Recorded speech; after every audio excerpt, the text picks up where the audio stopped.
간만에 좀 쉬나 했는데 CES 2019를 통해 재미있는 제품들이 대거 등장했습니다. 머릿속이 아주 복잡해졌죠. 딱히 흥미롭지 않은 것도 있긴 했는데 기술이란 절대 무시할 수 없는 영역이기에 입조심해야 됩니다.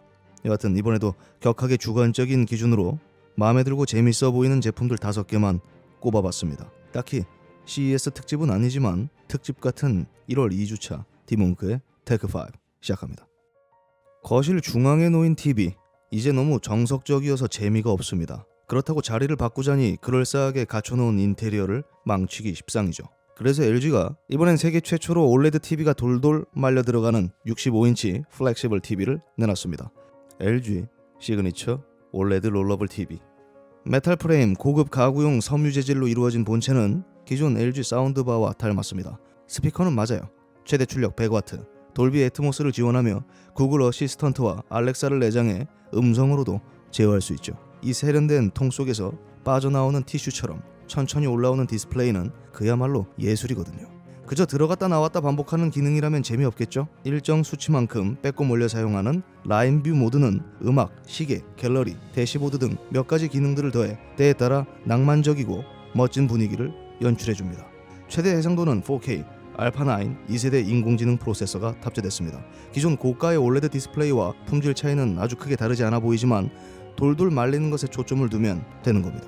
정확한 가격 정보는 공개되지 않았으나 들리는 소문에 의하면 1천만 원은 가뿐히 넘을 것으로 추정되며 올 하반기 출시 예정입니다. 남들이 보는 밋밋하고 평범한 TV를 더 이상 쓰고 싶지 않다면 과감히 구입해볼 만한 OLED TV입니다. 다만 그 전에 멋진 뷰를 자랑하는 그럴싸한 내 집이 있어야 할 것 같네요.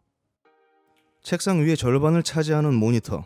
이것도 너무 정석적입니다. 그래서 이번엔 삼성이 아주 혁신적으로 공간을 활용할 수 있는 32인치, 27인치 모니터, 스페이스 모니터를 공개했습니다. 그럴싸한 클램프형 스탠드, 우리가 모니터 암이라 부르는 그 스탠드를 기본으로 끼워 판매하는 녀석인 거죠. 말려 들어가는 OLED TV만큼 혁신적이진 않지만 튼실하고 통일감 있는 깔끔한 업무용 모니터입니다. 사용하지 않을 때는 뒤쪽 벽에 밀어 넣을 수 있고 원한다면 앞으로 쭉 빼내 사용할 수도 있죠.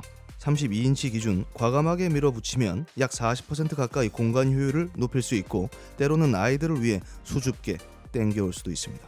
최대 해상도는 4K, 높은 해상도와 얇은 베젤, 32인치의 대화면이 함께하는 시원함은 이루 말할 수 없을 정도로 멋져 보입니다. 최대 9cm까지 조절할 수 있는 클램프와 최고 21cm 높이까지 이동 가능한 스탠드는 약 5,000번 이상의 내구성 테스트를 거쳐 완성된 매끄러운 힌지와 함께합니다. 깔끔한 선 정리를 위한 케이블, 매립형 디자인은 덤이죠. VA 패널이 사용됐으며 sRGB 100% 색 영역을 지원합니다. 최대 주사율은 60Hz, 허나 최대 밝기는 250 칸델라로 어두운 편이지만 일반적인 업무 용도로는 문제없어 보입니다. 그리고 피봇 기능도 지원하지 않습니다. 제품 가격은 약 $500, 하나로 약 55만원. 모니터보다 스탠드 가격이 상당히 비싸 보이는데 점점 지저분해져만 가는 책상에 화가 난다면 충분히 매력적인 모니터라고 볼 수 있습니다. 아무리 생각해도 55만원이 납득되지 않는다면 그냥 책상을 치우시면 됩니다. 모니터를 쭉 밀어요. 돈 쓰지 않고 업무 효율도 높일 수 있습니다. 돈 굳었죠? 제가 생각하기에 세상에서 두 번째로 귀찮은 일은 아마 양치질일 겁니다. 저 같은 사람들을 위해 프랑스 업체 파스티시가 엄청나게 신속하고 간편한 칫솔을 공개했습니다. Y 브러쉬, 그 주인공이죠. 이전에도 비슷한 게 있었던 것 같은데 넘어가겠습니다. 약 10초 만에 양치를 끝낼 수 있는 편리한 칫솔입니다. 마치 치아 미백틀처럼 생긴 마우스피스에는 32개의 브러쉬가 적용됐고 다른 비슷한 아이템들과는 달리 아무 치약이나 바른 후 5초 동안 입안에 넣고 살짝 씹어대면 끝인 칫솔입니다. 음파와 진동으로 구석구석 모두 닦아내는 원리인데 위아래 5초씩 번갈아가며 물고 있으면 끝인 거죠. 그래서 10초. ADA에서 권장하는 치아 세척 기술을 사용하며 모든 칫솔모는 인체공학적으로 설계됐습니다. 유연하고 부드러운 브러쉬는 잇몸과 치아 손상 없이 빠른 속도로 이를 닦아내준다고 하며 제조사 측은 일반적인 칫솔, 진동 칫솔보다 4배 더 효율적이고 15% 더 많은 플라크를 제거한다고 자랑했습니다. 한 번 충전으로 최대 30일 사용 가능하고 하루 2회 사용 기준 6개월마다 마우스피스를 바꿀 것을 권장하고 있습니다. 기본 패키지 가격은 약 14만원, 마우스피스만 약 3만원. 크라우드 펀딩 사이트 킥스타터 인디고고에서 주문할 수 있습니다. 양치질은 3분 동안 하라고 배웠는데 10초면 된다니 혁신적입니다. 근데 그거 아세요? 사실 이거보다 더 빠른 제품이 있어요. 세상 참 편해졌습니다.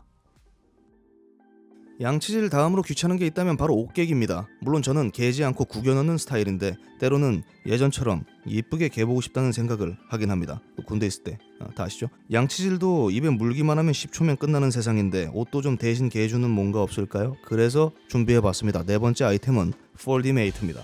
복합키처럼 생겼지만 옷 끼워주는 기계입니다. 일반 성인 옷부터 어린이 옷까지 대부분의 옷들을 개어주는 영리한 기계죠. 아쉽게도 양말과 속옷은 못 깹니다. 뭐 언젠간 가능하겠죠? 세탁기, 건조기에 이은 차세대 개주기입니다. 이름은 제 멋대로 붙여봤습니다. 개주기.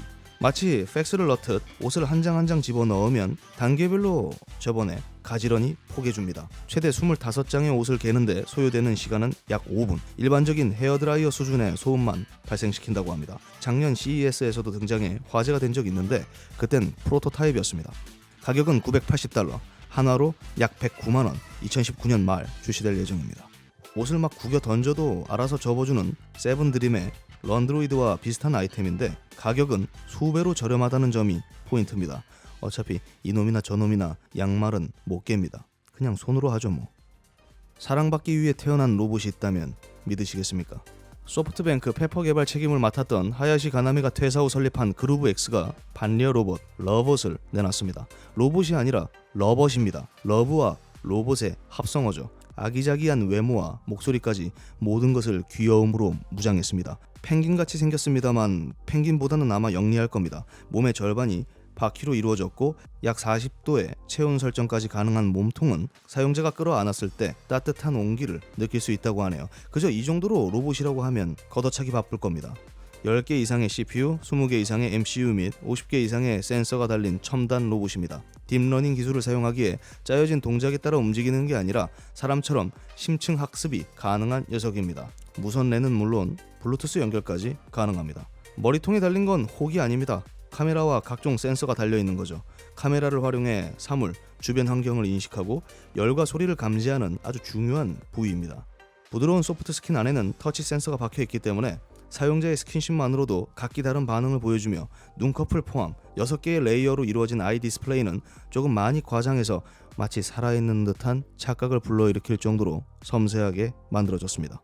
시속 2-3km로 쉼없이 굴러다니며 주인에게 애정을 갈구하고 잦은 스킨십, 자신을 더 사랑해준 사람을 인지하고 더 잘 따르는 차별 대우까지 가능한 로봇이라고 밝혔습니다.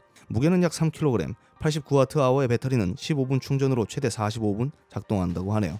배터리는 좀 취약해 보이는데 가격은 빠방합니다. 2대의 세트 판매가는 약 $5,300, 한화로 약 590만원, 대당 300만원이라고 보면 될 것 같네요. 달달이 지불해야 하는 서비스 요금까지 고려하면 어쩌면 그냥 혼자 사는 게 속편할 수도 있습니다. 제가 준비한 제품 5개는 여기까지입니다. CES 2019에서 공개된 제품들 중 대충 5개를 꼽아봤습니다. 역시 롤러블 TV가 매우 끌리지만 미친 가격대로 출시될 것으로 예상되니 그냥 끌리는 걸로만 만족하겠습니다. 그러면 전 다음 영상으로 또 찾아뵙겠습니다. 감사합니다.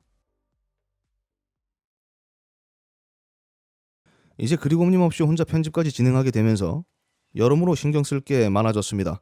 다시 외로운 싸움을 해야 한다고 생각하니 가슴이 아프지만 그리곰님의 위대한 성공을 위해 오늘도 전 잠을 자지 않고 제 수명을 줄이며 작업했습니다. 이 배신자.